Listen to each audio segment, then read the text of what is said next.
¿Cómo están mis queridos amigos de YouTube? ¿Cómo están el día de hoy? Vamos a continuar con nuestra lectura de este hermoso libro, Cómo hacer que te pasen cosas buenas, de la doctora Marian Rojas Estapé. Continuamos con nuestra lectura. Las principales emociones. Múltiples autores han ahondado en esta cuestión, matizando las emociones y estudiándolas en diferentes países y sociedades para llegar a un acuerdo. El psicólogo estadounidense Paul Ekman, asesor de la película Del revés de Pixar, estudió a fondo las emociones y la manera en que demostramos aquello que estamos sintiendo, la expresión facial o corporal que acarrean. ¿Por qué al sentirnos tristes nos encogemos de hombros? ¿Por qué gesticulamos de manera diferente al experimentar asco o miedo? Paul Ekman creó lo que se conoce como sistema de codificación facial de acciones, una taxonomía que mide los movimientos de los 42 músculos de la cara, así como los de la cabeza y los ojos.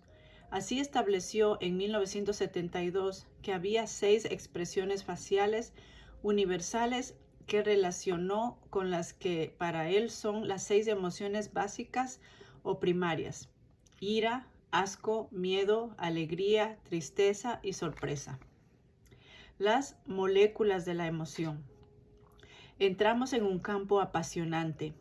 La neurocientífica estadounidense Cadence Pert, fallecida en el 2013, directora del Instituto Nacional de Salud Mental de Estados Unidos y autora del bestseller Molecules of Emotion, las moléculas de la emoción, sobre el efecto de estas en la salud, provocó una verdadera revolución con sus estudios en torno a la conexión mente-cuerpo. Fue ella quien descubrió el receptor opioide. Pasemos a explicar de forma sencilla su descubrimiento. Los receptores opioides se encuentran en la superficie de la membrana celular y se unen de forma selectiva a moléculas específicas tipo llave cerradura. Estas moléculas que llegan a los receptores son los denominados neuropéptidos. Estos últimos son los sustratos básicos de la emoción. Lo interesante es que cada emoción activa la producción de estos neuropéptidos. Cuando el receptor de la membrana recibe esa molécula neuropéptido de la emoción, transmite un mensaje al interior. Este mensaje tiene la capacidad de alterar la frecuencia y bioquímica celular, afectando su comportamiento. ¿A qué nos referimos con el comportamiento celular? Desde la generación de nuevas proteínas o la división celular o la apertura o cierre de canales iónicos o incluso la modificación de la expresión epigenética, genes.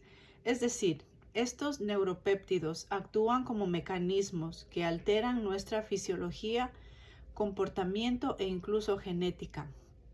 Parte de la historia de una célula deriva que las señales que los neuropéptidos de la emoción mandan a la membrana.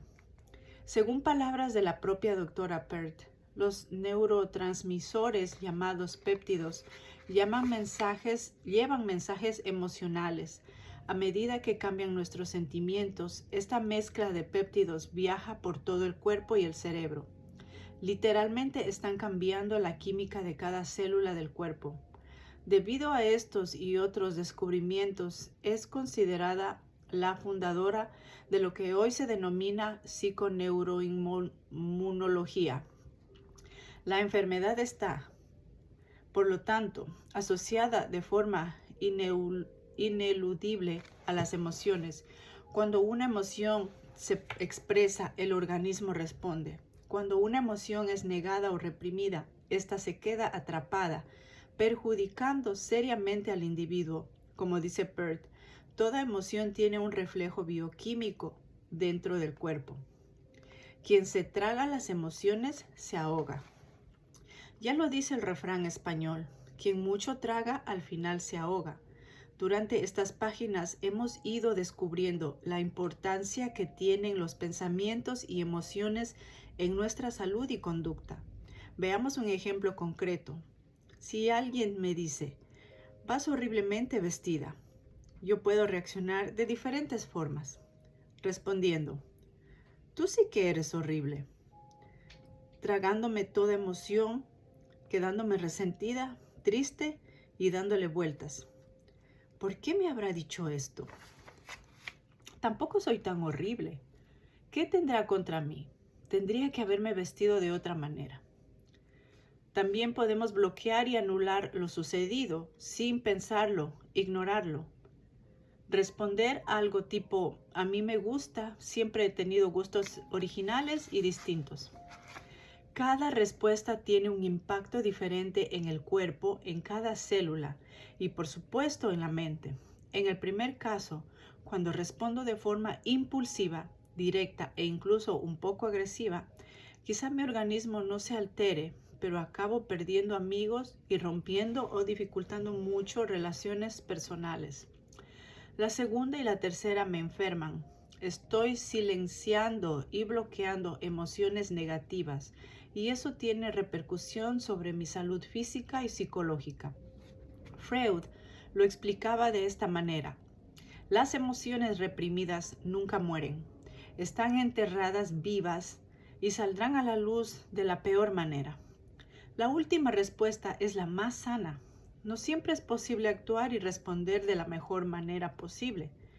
A veces la propia personalidad o las circunstancias nos hacen actuar de forma inesperada o inadecuada y solo somos conscientes de ello tiempo después.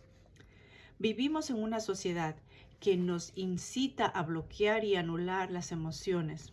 Esto se debe a que parece que sentir o emocionarse es un signo de debilidad o de falta de fortaleza. Incluso en ocasiones parece que resulta inadecuado y poco apropiado expresar lo que uno siente, sobre todo si tiene un componente emotivo. Los que nos dedicamos al mundo de la mente y las emociones sabemos que reprimir una emoción equivale a no aceptarla. Se quedan encajadas y enquistadas en el subconsciente. Lo lógico es que afloren de una u otra forma en otro momento de nuestra vida, perturbando entonces profundamente nuestro equilibrio. Un ejemplo claro son las depresiones que acontecen en el embarazo o puerperio, momentos de gran vulnerabilidad en la mujer. Si uno guarda lo que siente por miedo a lo que piensen los demás, por temor a quedar en ridículo o por incapacidad para expresarlo, esa termina causando un daño. Las emociones se acumulan y nos perjudican. Son como sombras que perturban nuestro cuerpo y nuestra mente. Aprende a expresar tus emociones. Cuando uno no es capaz de hacerlo, a veces espera que sea la otra persona la que se dé cuenta del daño cometido. La realidad es que, la mayor de las veces, los que juzgan, critican o hieren no lo hacen con maldad. Incluso ignoran el daño que causan a los otros. Existen personas que disfrutan ofendiendo y agraviando a otros, pero son los menos. En estos casos hablamos, por ejemplo, de personas con trastornos de personalidad severos. El afectado por un trastorno antisocial, comúnmente llamado psicópata, disfruta haciendo daño a otros y lo realiza con intencionalidad de herir. Por otro lado, existen personas con una alta sensibilidad y vulnerabilidad a los comentarios y actos de otros. Poseen una piel psicológica excesivamente fina y que hay que tratarlas con esmero porque a la mínima se sienten ofendidas. El caso de Beatriz y Luz. Beatriz y Luis llevan 6 años casados. Tienen 3 hijos pequeños, el mayor de 3 años y 2 mellizos de 1 año. Luis es un arquitecto que durante muchos años trabajó y viajó bastante, pero tras la crisis económica ha sufrido de forma considerable. Ha cambiado de trabajo y ahora acepta proyectos tipo freelance para mejorar su sueldo. Luis es directo, impulsivo, rápido y eficiente, perfeccionista. Se fija en los detalles y le gusta que todo esté bien. Ve las cosas con claridad y expresa en todo momento lo que siente. Beatriz es decoradora. Se conocieron en un proyecto de remodelación de un edificio de interés cultural en el norte de España y al poco se hicieron novios y se casaron.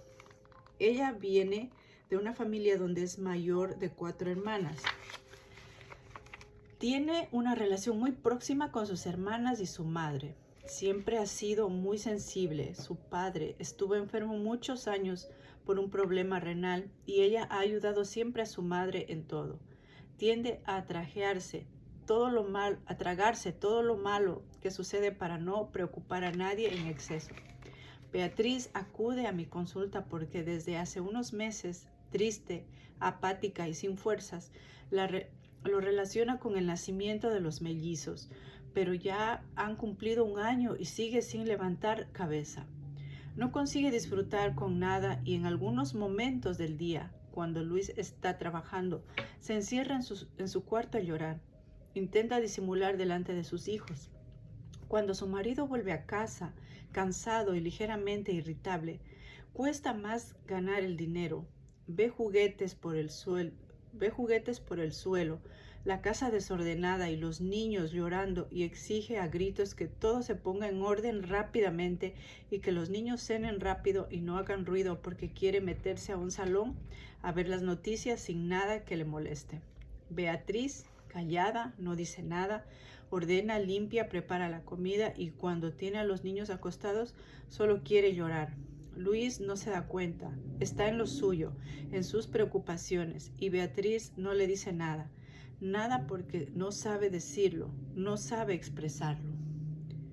El día que Beatriz llega, me dice que hace unos días le han diagnosticado un síndrome de colon irritable.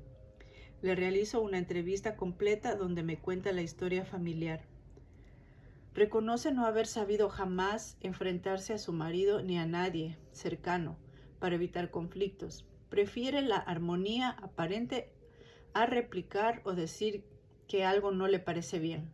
En los últimos tiempos asocia vértigo y mareos, aparte de la sintomología digestiva. Psicológicamente admite no disfrutar con nada. Tiene fallos de memoria y dificultad para concentrarse. Cuando hablamos con su marido, Luis no entiende qué la puede haber llevado hasta esta situación. Explica que su mujer es una persona de gran corazón y que jamás se enfada. Reconoce que él tiene un carácter explosivo, pero que su mujer le lleva muy bien.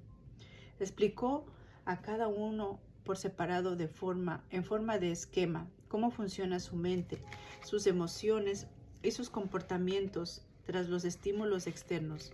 A Beatriz tras los gritos e impaciencias de él y a él tras las frustraciones por temas económicos y profesionales. Les uno el esquema de personalidad del otro para que se entiendan y les oriento en pautas muy concretas para mejorar la relación. Bueno, hasta aquí nos quedamos el día de hoy con nuestra lectura. Vamos a seguir continuando con nuestra lectura mañana. Les invito a que todos ustedes también sigan leyendo, que no se desanimen, que tomen un buen libro al que les guste muchísimo, muchísimo y que sigan aprendiendo, que sigan conociendo más de autores, de temas de interés para ustedes como yo. Por ejemplo, a mí me gusta mucho conocer el cerebro, conocer las emociones, conocer el cuerpo. Así es que bueno, les dejo este video, que lo disfruten, saludos y nos vemos hasta el próximo video. Bye.